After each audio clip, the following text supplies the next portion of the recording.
Checio. Ie? 1, 2, 1, 2. Sound check, sound check. 1, 2. Croeso, croeso, croeso. Just check o'r sign. 1, 2, 1, 2. 1, 2, 1, 2. 1, 2, 1, 2.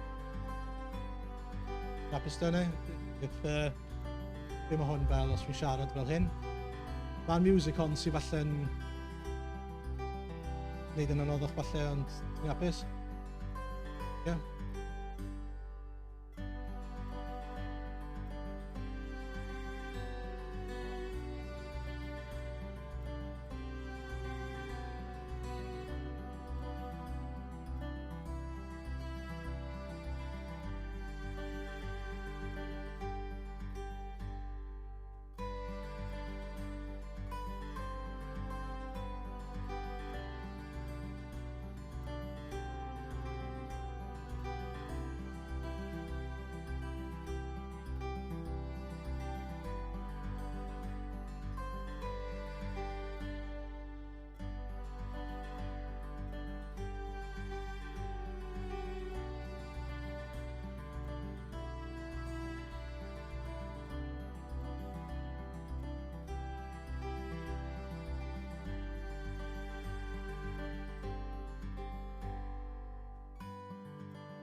Well, good morning, bore da. Welcome to the service. Croeso i'n Oedfa ni eto heddiw.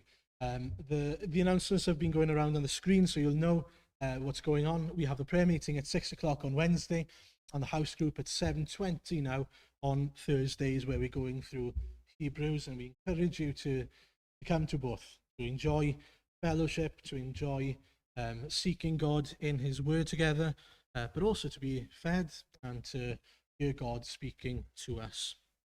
Wel, na i weddio I dechrau I gyflwyno yr Oedfa i'n Duw ni. I'll pray first of all for us to commit our time together into God's hands. Lord, we are so grateful to you for being able to come here together to worship you, or to be able to follow from home. And we thank you, Father, for all these means that you've provided for us to be able to worship you today. And we pray, Father, that as we seek you in your word, as we listen to hymns and sing in our hearts, we pray that you would bless us and speak to us and deal with us according to our needs. Lord, we thank you that you are a loving, kind God, a gracious God, but also a perfect, holy God. And we pray that we have a balanced view of you as we come to seek you again today. We pray all these things for your name's sake. Amen. Well, we're going to do something a little bit different this morning. I've got a question, first of all, mainly for the kids, and you can feel free to answer if you want. What do you want to be when you grow up? Beth ych chi eisiau bod pan chi'n tyfu lan? I wonder, at home, what do you want to be? Etienne, what do you want to be when you grow up? Do you know? Photographer. Oh, it's a good job. You've got a good teacher then to be a photographer. Hannah Joseph, beth chi eisiau bod pan chi'n tyfu lan?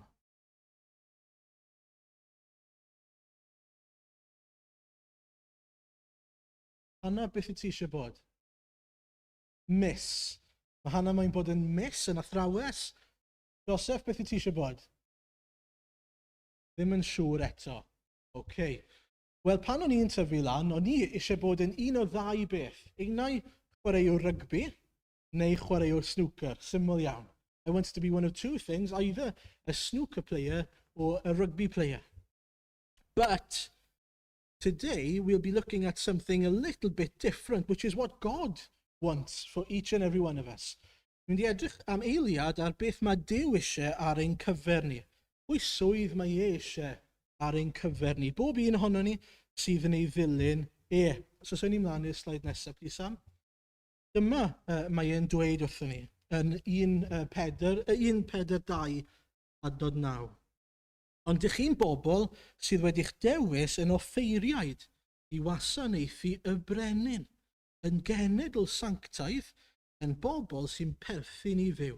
Eich lle chi wedi dangos i eraill mor wych ydi Duw. Yr un alwodd chi allan o'r tywyllwch i mewn i'w olau bendigedig. This is what God says each Christian's job is and should be forever more than anything else. You are a chosen people, a royal priesthood, a holy nation, God's special possession, that you may declare the praises of him who called you out of darkness into his wonderful light. A heddiw yn y bregeth, dyna fyddwn ni'n edrych ar ychydig bach, byddwn ni'n gweld ein bod ni'n bobl arbennig i Iesu. Ac yn gweld fan hyn bod pobl special Iesu gyda swydd arbennig. Mae fel offeiriad sydd yn dweud mor arbennig ydy Iesu, yn dod â offrymau yn yr Hen Testament neu rhoddion i Dduw mas o gariad. Today in the sermon we're going to be looking at the fact that we are God's, or Jesus' special people, his special possession. We see here that we are his special people who can declare his praise, who should be declaring his praise. That is our job, our greatest job, the best job you could ever have. Dyna yw y swydd gorau gallen ni byth ei gael. Bod ni'n cael canu am a bloeddio am gariad Iesu tuag ato ni. Let's go forward to the next slide, please, Sam. Who knows who this man is? Pwy sy'n gwybod pwy yw hwn? Pwy sy'n gwybod? Unrhyw un yn cael ateb? Pwy sy'n gwybod? Go compare. Da iawn, Linda. Go compare. The go compare man, Wyn Evans. And what does he do? He goes around singing, go compare. Go compare. His job is to sing about and say how great his company is, because it can save you maybe a few pounds on your car insurance or your home insurance, which is a lovely thing, of course. Mae Wyn Evans yn canu am go compare, yn dweud mor gret yw ei gwmni yswiriant e.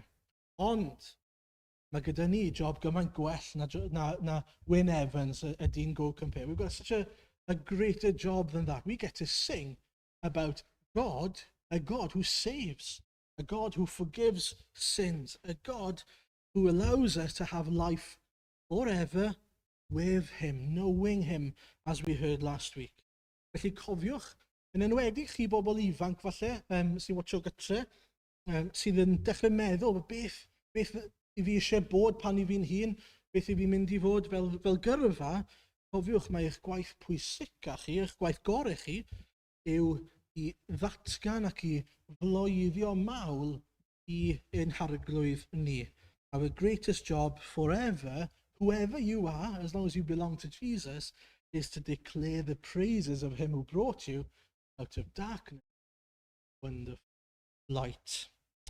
Okay, well, we'll listen and sing in our hearts to the first hymn then. Praise my soul, the King of heaven.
We'll sing together, we'll read together from John 17. It'll be in English on the screen, byddai'n darllen yn Gymraeg.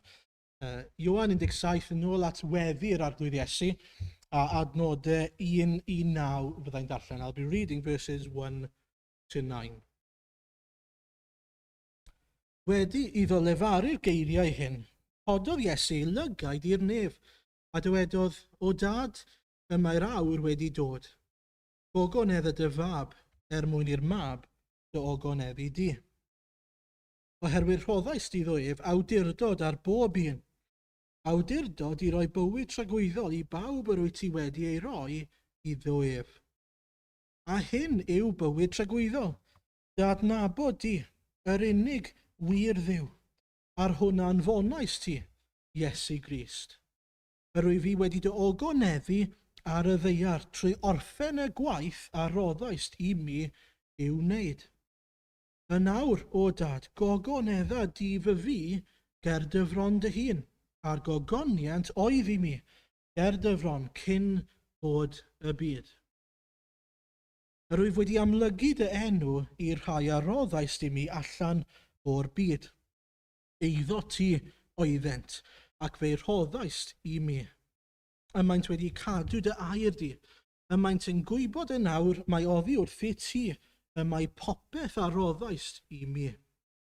Oherwydd yr wyf wedi rhoi iddynt hwy y geiriau a roddaist i mi, a hwythau wedi ei derbyn. A chanfod mewn gwirionedd mae oddi wrthi ti y deithim, a chredu mae ti am hanfonodd i. Drostynt hwy yr wyf fi'n gweddio. Nid dros y byd yr wyf yn gweddio, ond dros y rhai a roddaist i mi, oherwydd eiddo ti ydynt. Amen. Well, today then, more than anything else, I would love for you to be asking the question, how does Jesus see me? Sut mae Iesu yn fy ngweld i? I've enjoyed this week because I was ill last week and I'd already started preparing, which means I've had 2 weeks of this on my heart, which might make it worse for you. I don't know, but there we are. That's where we are. Sut mae Iesu yn fy ngweld i? How does Jesus see me? So to recap from 2 weeks ago, we were reminded in verses 1 to 3 of this prayer that Jesus is fully in control, that he has timed everything. And this was the time for all things to come to a pinnacle, if you like. The cross was just in front of him. We also saw that Jesus has authority, that he uses that authority then to give eternal life. And that eternal life is not just a time extension, as it were, that life continues as it always has been, but, forever, but more a relationship, an eternal relationship with Jesus. Eternal life is knowing Jesus. And then we saw that that life is offered to us as a gift, for free. Felly heddiw, dyn ni'n edrych ar 3 pheth. Yn gyntaf, fod y gwaith, fel mae Iesu'n dweud mwy neu lai wedi ei gwblhau pan mae'n gweddio. Yn ail wedyn, fod ei ogoniant o'r diwedd am gael ei adfer, neu'n cael ei Saesneg reinstated, yn cael ei roi yn ôl iddo fe. Ac yn drydydd fod ein gwerth ni yn cael ei ddatguddio yn y weddi yma. Gwerth ni i Iesu Grist.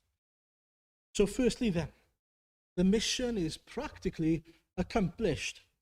I want you to read again, if you have a Bible, verse 4. It tells us, and Jesus speaks, as if the work of atonement and redemption is already finished, is already complete. I have glorified you. I've done the work. Despite the fact that he hasn't yet died on the cross. And you might think that's interesting and strange. But if we were to go back to the childhood of Jesus, we'd see that Jesus has actually been working on this mission, this plan of salvation, for an extremely long time. From eternity, in fact. Do you remember him getting lost in Jerusalem as a child?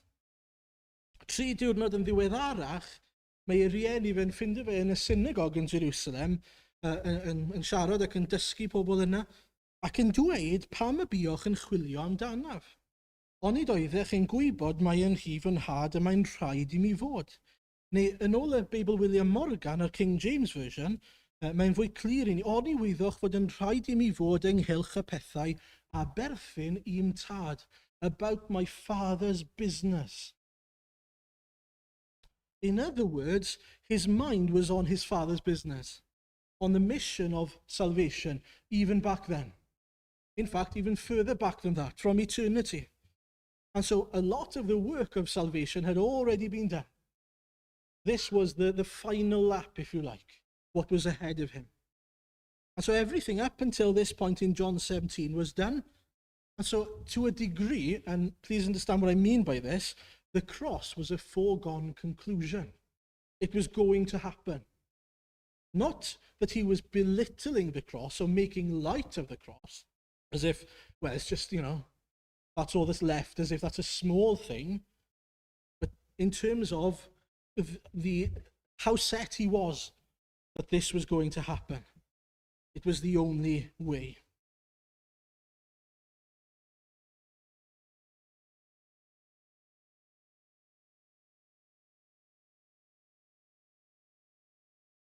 That's the wrong slide, sorry. There we go. Mae chydig bach fel petai tîm pêl-droed Caerfyrddin yn cyrraedd rownd cynderfynol yr FA Cup. Right? Bear with me. A maen nhw'n chwarae yn erbyn Bala Town. Okay? Yn y rownd cynderfynol, y semi-finals. Ond yn y rownd cynderfynol arall, yn y semi-final arall, mae ydych chi Arsenal. A maen nhw'n chwarae yn erbyn Man United. Nawr, mae Arsenal yn ennill, yn erbyn Man United, yn cyrraedd y final. A mae Carmarthen Town yn ennill, yn erbyn Bala, ac yn cyrraedd y final hefyd. Ond, os i ni'n onest, ni'n gallu bod yn eitha sicr, bydde Arsenal yn dechrau dathlu ar ôl y semi-final. Nid yn aros at y final, achos maen nhw'n gwybod mae really iddyn nhw y competition oedd Man United. A felly maen nhw'n gallu dathlu, maen nhw'n gallu llawenhau yn y semi-final. Cyn y final yn gwybod mae hwn yn mynd i ddigwydd. Formality yw e. Yn eu calonau nhw, nhw wedi ennill yn barod, nhw wedi codi'r cwpan yn barod. And that's essentially how Jesus speaks here. And it shows us just how holy and faithful he is, in that disobedience to the Father was just not an option. Rejecting the will of the Father was not going to happen. He'd done all the hard work up to this. He'd left his Father in glory. He'd come down. He'd live life as a man on earth. He wasn't going to bail at the last minute. And so it was concrete. It was going to happen. Failure was not an option. Ond mae hefyd yn dangos ei gariad mawr tuag ato ni fan hyn. Oedd e'n gwybod nad oedd ffordd arall i'n prynu ni'n rhydd. Felly yn y foment yna, mae'n cloriannu pethau lan. Mae rhaid i fi einau bod yn ifydd i'n had a achub fy mhobol, neu i gadael nhw. I gadael nhw fel maen nhw. Ac wrth gwrs, doedd dim cymharu. Oedd e bob tro yn mynd i ddewis i fuddod i'w dad, a cariad tuag at ei blant. Tuag at ei ddefaid golledig. Hyd yn oed os oedd e'n gorfod dioddau hyd at farwolaeth. Yn dangos gymaint mae'n ein caru ni, bod e'n fodlon wrth iddo fe gloriannu ein dewis ni. And what an example Christ is for us as well. He was willing to suffer in obedience to his Father, in order to bring salvation, in order to bring goodness. And sometimes it is the will of the Father for us to suffer in order to bring out goodness as well. Sometimes it's to save others, sometimes it's to teach others, sometimes it's to bless others and sanctify others, but it's also sometimes to bless us, and often, probably most of the time, to sanctify us at the same time.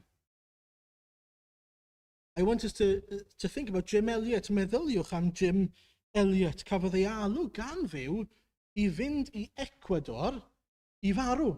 Gath ei alw, essentially, i fynd a roi ei fywyd. If we say God is sovereign and he knows all things, he knew that when he went to Ecuador, he was going to die. God knew that there was going to be suffering because of that. We can't deny that. That's a reality. We can also see his goodness, his power made known, his salvation being made known because of this.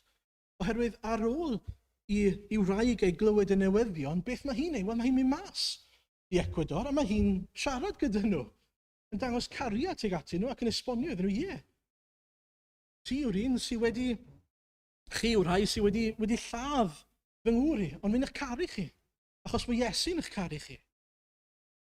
A pan maen nhw'n sylweddoli hynny, pwy yw hi a pam o hi yna, yn sydyn mae cariad Crist yn cael ei ddatguddio i'r bobl. Suddenly, Christ's love is revealed to these Ecuadorian tribesmen. And they were saved. Os yn ei hachub, mae'n rhyfeddol, nag yw e, bod Duw yn gallu gwneud y pethau rhyfeddau hyd yn oed drwy ein dioddefiadau ni. Even through our suffering, he can do the most amazing of things. And I think the cross is the greatest example of that. Yn esiampl perffaith i ni o sut mae dioddefaint Crist wedi dod a bywyd. Drawenydd, gobaith i bobl.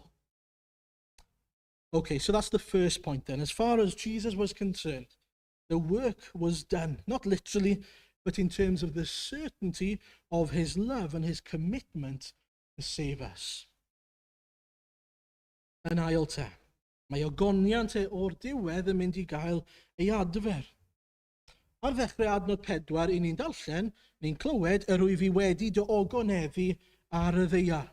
A felly mae popeth mae Iesu wedi ei wneud ac yn mynd I wneud ar y ddeiar yn gogoneddu ei dad. I ni'n gwybod hynny'n plesio ei dad. A ni'n gweld mae dim ond Iesu yn ei natur sy'n gallu plesio'r tad, sydd yn abl i'n cyfeirio ni at y tad ac at ysblander a rhagoriaeth y tad. A mewn ymateb mae Duw yn dweud am Iesu, hwn yw fy mab yr anwylid, yn ddo ef yr wyf yn ymhyfrydu.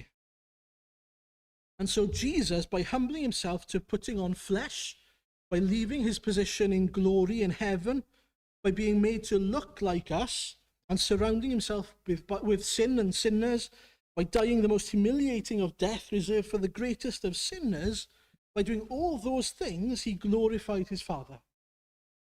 But he also revealed to us his nature, his Father's nature, which was the same as himself. What we see in Jesus, we see of the Father. If that makes sense. He says, I and the Father are one. In other words, we'd never know the love of God and who God is without Jesus. Dyn ni'n gweld hynny yn Ioan 14. Dyma mae Iesu'n ei ddweud, mae fi yw'r ffordd a'r gwirionedd a'r bywyd, nid yw neb yn dod at y tad ond trwy o fi. Os ydych wedi fy adnabod I, byddwch yn adnabod y tad hefyd. Yn wir, yr ydych bellach yn ei adnabod ef ac wedi weld ef. Meddai Philip wrtho, arglwydd dangos I ni y tad, a bydd hynny yn ddigon I ni. Atebodd Iesu ef, a wyf wedi bod gyda'ch fi cyhyd, heb I ti fy adnabod, Philip? Mae'r sawl sydd wedi fy ngweld I wedi gweld y tad. Sut y medru di ddweud dangos I ni y tad? Onid wyt ti'n credu fy mod I yn y tad, a'r tad yno fi? Y geiriau yr wyf fi'n ei dweud wrthych, nid ohono fy hun yr wyf yn ei llefaru. Y tad sy'n aros yno fi, sydd wedi gwneud ei weithredoedd ei hun. Credwch fi pan ddyweda fy mod I yn y tad, a'r tad yno fi. Neu yntau, credwch ar sail gweithredoedd ei hunain. But then in verse 5, Jesus goes on to say, and now, Father, glorify me in your presence with the glory I had before the world began. What we've got here then is a deep longing. Good word in Welsh, hiraeth. A longing for home. Jesus, now having glorified his Father on earth, longs to be back where he belongs, at the right hand of the Father, the reinstating to the rightful place. And it's important to note here, I think, that it's not as if Jesus suddenly becomes worthy of praise because of the cross. In Revelation 13, it says, and it's told to us, that Jesus is the lamb slain from the foundation of the world. And he was worshipped as such from eternity. Important to understand that. He's always been worthy of praise, not just now. Mae hynny'n golygu fod y gwaith achubol yma'r teitl yma wedi rhoi iddo fe ers y dechrau.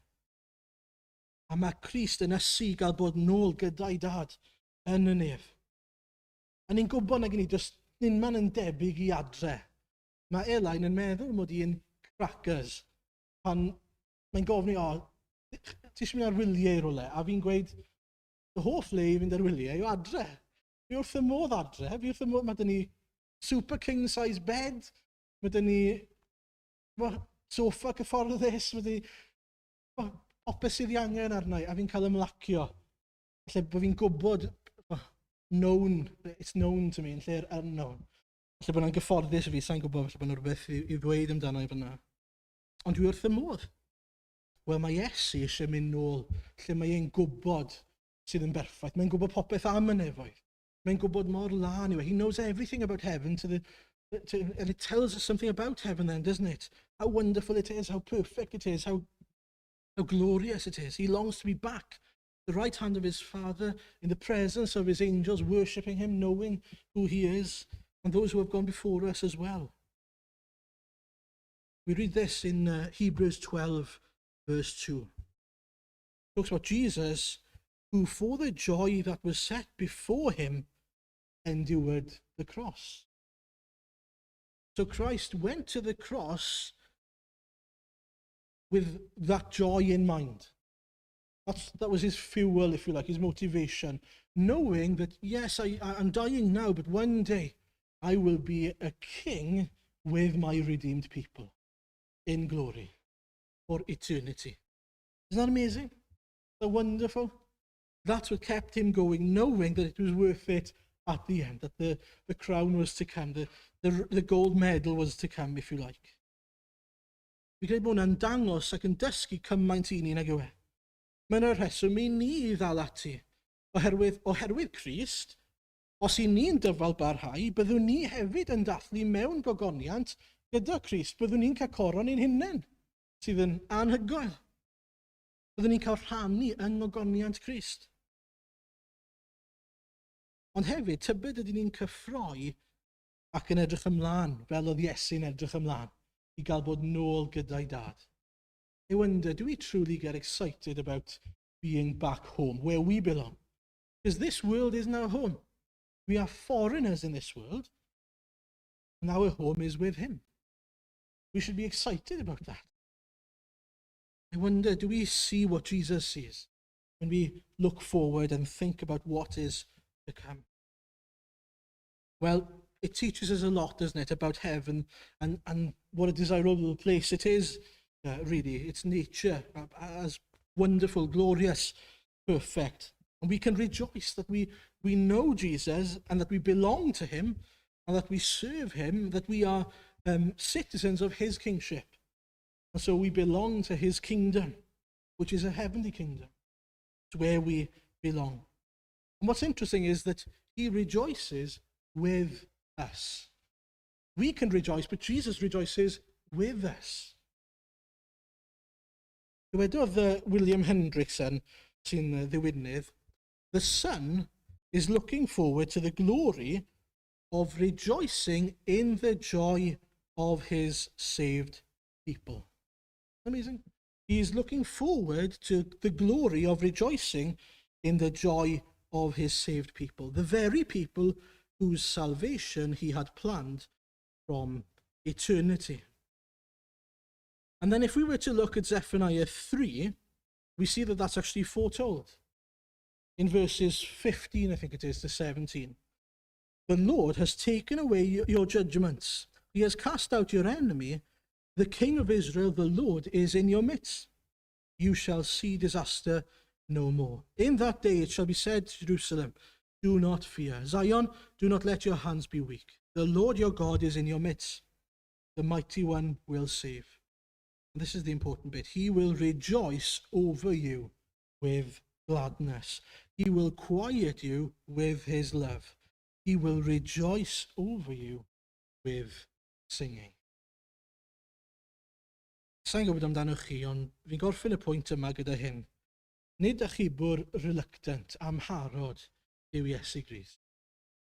Chyba weithiau, mae temptasiwn yn dos e, mae'r diafol eisiau ni feddwl bod Iesu bron yn grac am orfod gorfod dod a delio gyda'ch mes chi.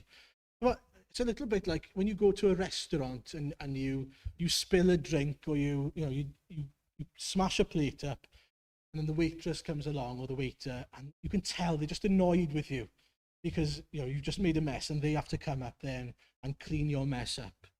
They don't want to be there. You can't blame them really. Why should they have to clean up your mess? But that's not how Jesus is at all. He is not reluctant. Dyw e ddim yn reluctant o gwbl. Mae e yn dymuno, achos bod e'n caru ni, ein hachub ni, glanhau ein mes ni. Mae e'n achubwr cariadlon a pharod. Mae e eisiau ein adnabod ni ac i ni fod yn ddiogel ynddo fe.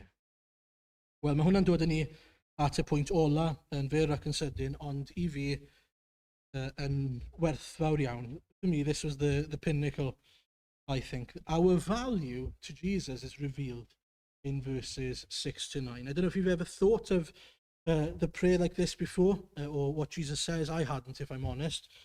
But if you read verses 6 to 9 in your Bibles again, and I would encourage you to do so, we see that the nature of the prayer changes. He goes from speaking about his father and him and the nature of their relationship, if you like, and so on. And now he's praying for his disciples. You can clearly see that in verse 9. And what I mean by disciples is his church, his followers, his bride.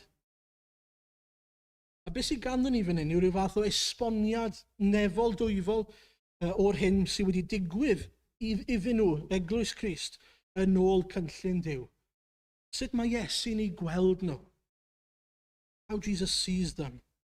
A ni'n gweld fod Iesu wedi datguddio y tad i'w ddisgyblion, a fod y tad wedyn wedi rhoi nhw i'r mab. A nawr mae pobl Dduw yn gwybod fod pob peth yn dod oddi wrth y tad, a maen nhw wedi derbyn geiriau Crist a wedi credu yn Iesu Grist. And today is Valentine's Day, isn't it? And we don't really celebrate Valentine's Day and things like that, but I know that some other people do. So if you were lucky enough or blessed enough to have had a gift, you know that you give a gift, usually Airline, if you're listening. No, I'm joking. I didn't give her a gift either, so I can't say that. You usually give someone a gift to show them that you love them. You want to show them that you love them, and you want to give them something that you know they would enjoy and treasure and value. And what we've got here is this wonderful picture of a gift given from the Father to the Son. He gives them this gift. Adnod 6 i 8. Yr wyf wedi amlygu dy enw i'r rhai aroddaist i mi allan o'r byd. Yr rhai aroddaist i mi yn o'r byd. Eiddo ti oeddent ac fe'i rhoddaist i mi. Fe'i rhoddaist i mi. A maent wedi cadw dy air di, a maent yn gwybod yn awr mae oddi wrth i ti a mae popeth a roddaist i mi, oherwydd rwy fi wedi rhoi iddynt hwy y geiriau a roddaist i mi, a hwythau wedi ei derbyn, a chanfod mewn gwirionedd mae oddi wrth i ti y deithim, a chredu mae ti am hanfonodd i. Jesus says such wonderful things about his disciples. And that's amazing because he's talking about us. We are the gift that the Father gives to his Son, his people. The problem with that is, who would want us? What a terrible gift that is. That's a horrible gift to give, isn't it? Sinners like us. Why would you want sinners, ugly sinners like me, as a gift? I want to tell you a story. I remember my dad, one Christmas, wanted to buy my mother a ring and give it to her as a surprise gift. I think it was a delayed anniversary gift. And as a bit of a joke and a surprise, he decided it would be nice, probably wasn't very nice with hindsight, to roll up. He also bought her another gift, a set of bath mats and toilet mats for the bathroom. You know? And he wrapped those up, and then he hid the ring in the middle of the bath mat. You can imagine that, right? So then, when she opened the gift on Christmas Day, she was really excited.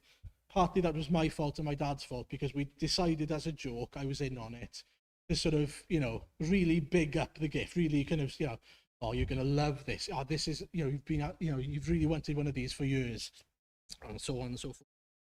And you can just imagine her disappointment when she opens the gift up and she sees a set of bath mats.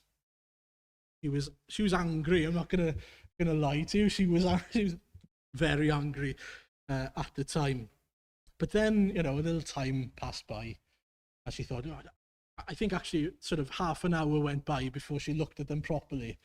But after she went back, and she said, cool down here, I'm being a bit ungrateful, blah, blah, blah. She opened up the gift, and she saw the ring inside. She was overjoyed, of course. She was thrilled because she saw the gift within the gift. A fi'n credu bod hwnna'n ddarlun i ni sy'n dangos rhywbeth i ni o beth mae Iesu'n ei weld pan mae'n edrych arno ni. Ydy ni drwy natur yn bathmats, metaphorical bathmats, ond fel na i ni'n ddiwerth, i ni'n anrheg ofnadw.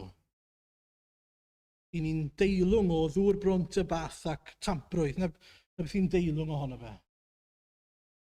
Ond mae yna fodrwy, mae yna hadyn wedi cael ei blannu yn y canol. A mae'r hadyn yna oherwydd Crist ac oherwydd gofal Duw yn gallu cymryd gafael, yn gallu trawsnewid ni. Mae'n rhoi gwerth i'r anreg yna, nag yw e? Mae'n nawr yn rhoi gwerth hyd yn oed i'r anreg sydd yn cynnwys y bathmats. And that's why when Jesus talks about his disciples here, he speaks really highly of them.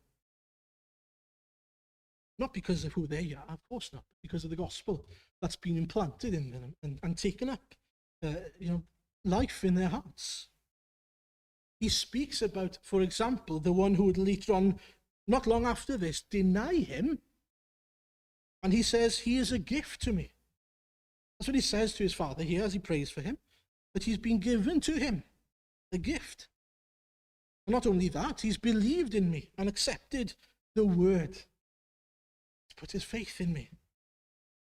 He could have pointed out so many other things about Simon Peter, but he chose this. Important. Felly ni'n dysgu cymaint am ein gwerth ni fan hyn, yng ngolwg Iesu Grist. Rwyt ti'n werthfawr iddo fe. You are precious to Jesus Christ. A diamond in the rough. Ond beth sy'n rhoi gwerth i ni yw ein ffydd ni ynddo fe, hadyn yr efengyl yna, sydd wedi cymryd gafel ynddo ni. Nid beth sydd gyda ni yw gynnig. Imagine Jesus praying for you. I want you to imagine it. Close your eyes if you want, if it helps. And saying in front of you, like he did for the disciples, Father, I've revealed myself to, put your name there, and they've obeyed your word by trusting in me. And they've believed in me. Can you imagine that? And that's exactly what he is saying about you. That's the amazing thing. That's exactly what Jesus says about you this morning. He values you because of that, because of the work of the gospel in you. I can't imagine anything more comforting that brings joy to my heart than knowing that that's how my Saviour sees me. Even though I've sinned, even though I've let him down so many times, he says, yes, but I've revealed myself to you and you've believed in me. You've accepted the gospel. Ar sail beth i ni'n ei wybod am y disgyblion, a'r hyn dwi'n gwybod am yn hunan, dyma bydden ni'n disgwyl clywed. This is what I'd expect to hear. And I've put this just in English because I really want you to think about this. This is what I'd expect. I'd expect verse 6 to start like this. I've revealed you to those whom you gave me out of the world. They were yours. You gave them to me. Can I have a refund, please? Or a different gift? Because they keep on letting me down and lacking in faith. To be honest, I'm fed up. If I'm honest with you, that's how I often think Jesus feels about me. I don't know if you feel like that. That's often how I think Jesus feels about me. But instead, he looks at us and sees the work that he has begun, the gospel that he has planted, the soil of our hearts that God the Father, and through his Spirit, has been cultivating and preparing. Imagine if you planted an apple seed, and after a week you saw such little growth, but you did see a little sprout coming up, and you got mad. You got really angry. You were so mad because it was supposed to be a tree. Does that sound logical to you? It probably doesn't, does it? Because we all know that planting a tree takes quite a bit of time. And so in order to bring an apple tree from a seed, you need a lot of patience and time and understanding and cultivating all sorts of things. Ond diolch I Dduw, nid fel na mae Iesu yn ein trin ni. Mae'n ein adnabod ni. Mae'n gwybod beth i ni fel, a mae'n gwybod bod angen amynedd arno ni. Mae'n gwybod bod angen ein trin ni'n ofalus. Mae'n gwybod ein bod ni'n araf I dyfu. Mae hefyd yn gwybod y bydd y stormydd sy'n dod ar ein traws ni yn ein cnoco ni weithiau. Mae'n gwybod bydd ein anodd arno ni. Ond mae'r ffaith ein bod ni'n dal yn fyw yng Nghrist Iesu fel hyd yn oed blyguryn bach yn dangos I ni bod e'n gofalu amdano ni, bod e'n cadw ni. A felly rhowch glod iddo fe am hynny. I ni dal yma. I ni dal yn credu ynddo fe'n sefyll yn gadarn yn Iesu Grist. Diolch iddo fe. Ond un dydd byddwn ni fel y bobl mae e'n dymuno I ni fod. Un dydd. Mae'n dweud yn Ffilipiaid 1, adnod 6, fi'n credu, ac yr wyf yn sicr o hyn, y bydd i'r hwn a ddechreuodd waith da anoch ei gwblhau erbyn dydd Iesu. He will finish his work. He will finish his work. We've got to be patient. We've got to be patient with ourselves as well. And I wonder, and I worry about this, if I'm honest, how you view your own life. Do you see yourself as a sprout that you expect to be a tree, a fully blossomed tree? Are you trying to run before you can walk, in other words? You know, Satan can so often twist the word of God and crush you into thinking that, you know, and beating ourselves up for not being the people that we ought to be. Mae eisiau cydbwysedd arno ni. Oherwydd ar y degau, mae Crist yn ein argyhoeddi ni o'n pechod ni ac yn ein galw ni I edifarhau. Ond weithiau, I ni yn gadael I Satan ein gwasgu ni. Wrth iddo fe ddweud wrthyn ni, ti'n galw dy hun yn Gristion, ti'n pechu trwy'r amser, ti'n cwmpo'n fyr, yw Iesu ddim eisiau ti, pam fydde Iesu eisiau ti? And to that we can say, yes, I call myself a Christian. Yes, I sin all the time. Yes, I fall short. But despite all those things on my part, Jesus wants me as his own. Jesus wants me because he's loved me and he's chosen to save me. I don't deserve it, but I have it. I can plead the blood of Christ. I can be grateful for that. A mae yna hyfrydwch a prydferthwch yn perthyn i'r crediniwr oherwydd yr hyn mae Iesu wedi wneud drosto ni ar y groes, ond hefyd oherwydd yr hyn mae e'n mynd I wneud ar ein cyfer ni. Un dydd byddwn ni yn goeden sy'n blodeuo yn hardd gogoniant iddo fe. Ti'n gwybod y gair perffaith? I've said this before, I think, but the word perfect in Greek is teleios. And our understanding of perfect is a little bit skewed, really, in this context.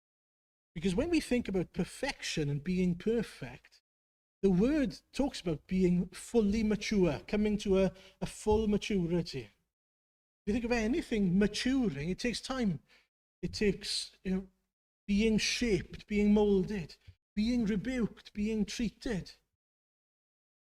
Whatever it might be, we need to be fully matured in order to become perfect. Jesus knows our frame. He knows we're not perfect yet. But our great hope comes from what J.C. Ryle says.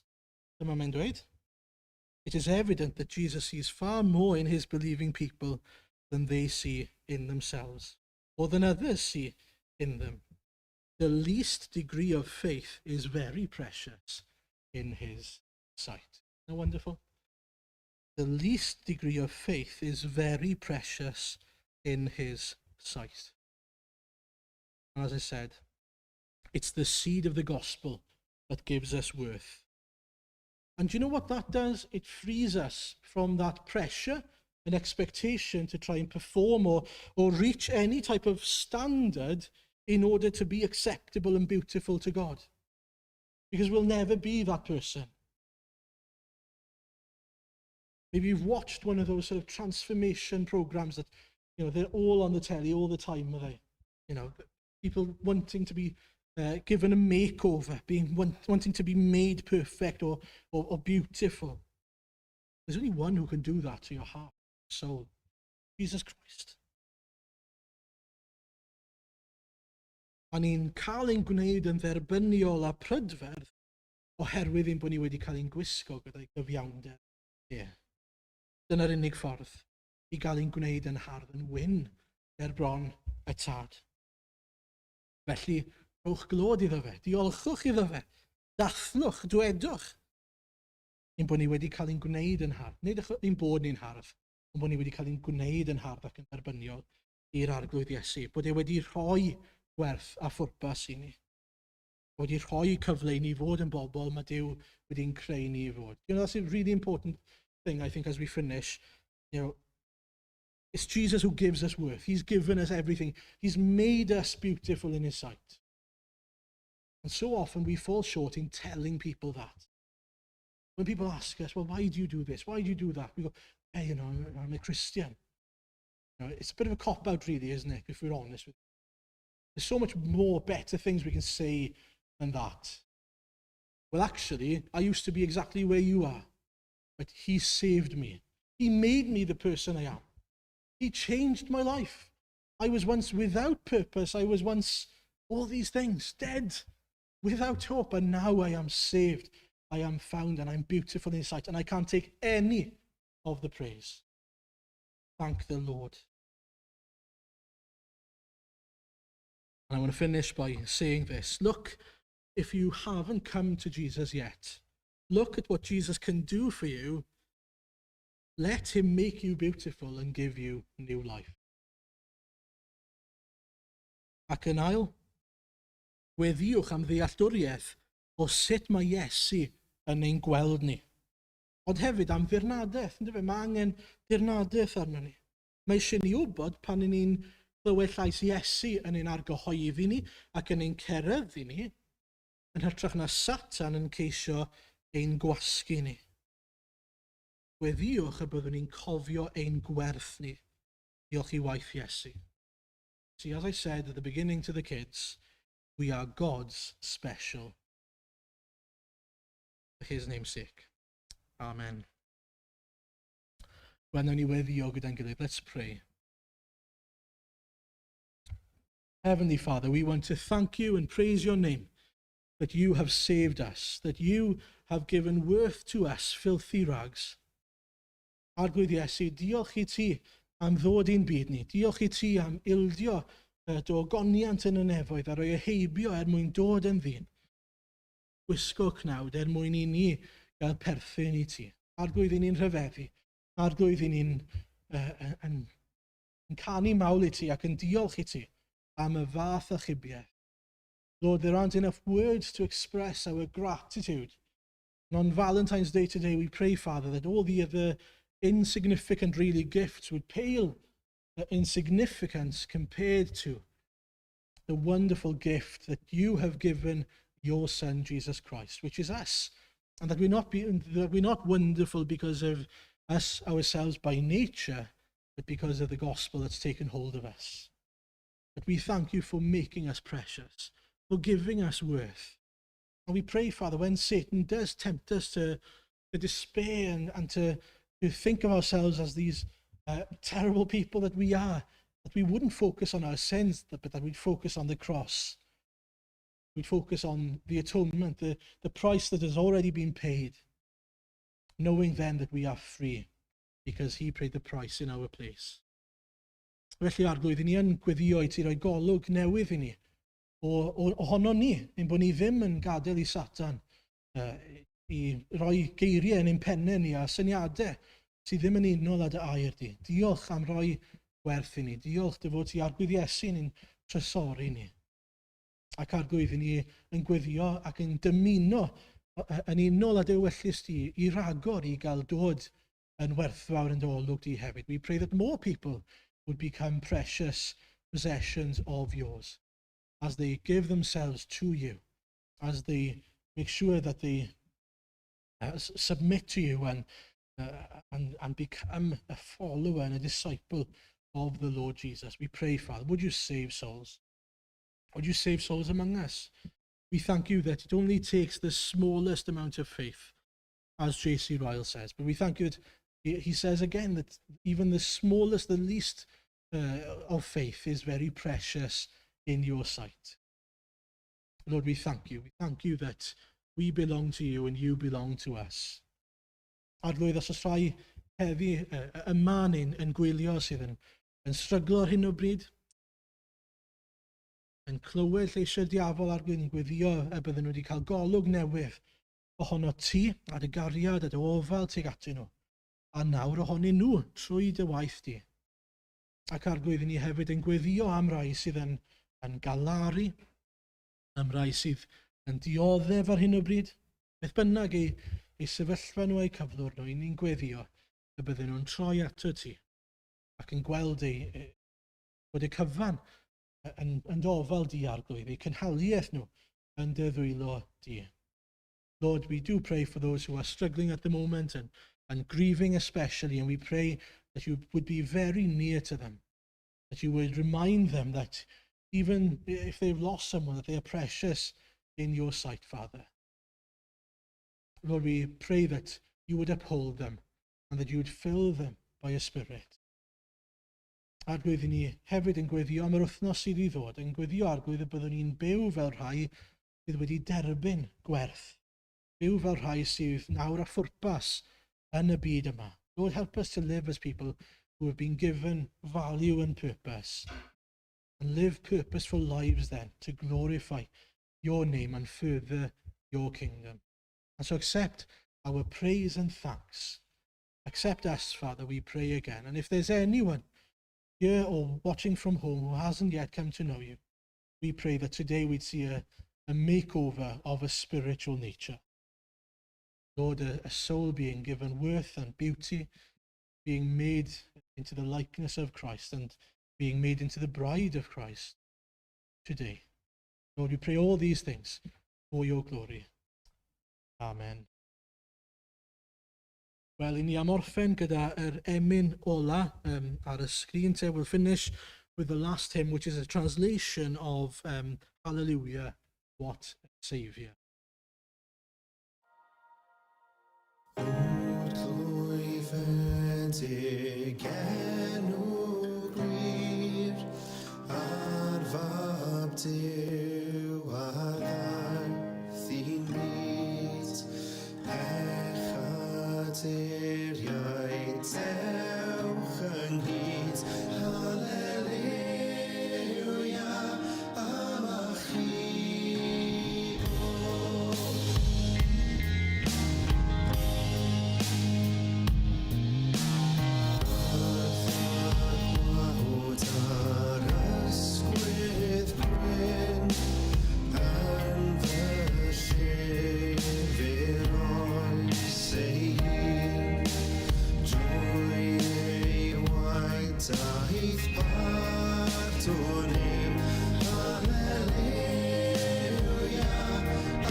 With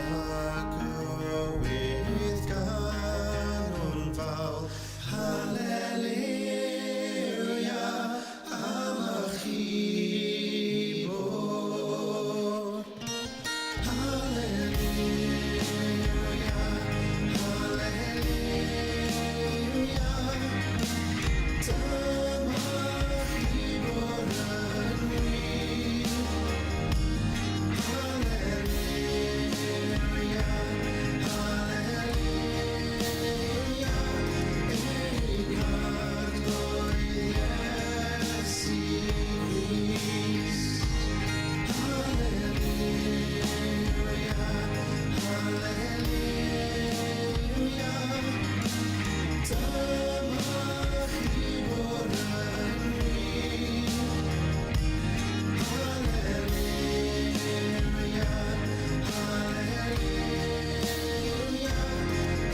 ein arglwydd Iesu Grist.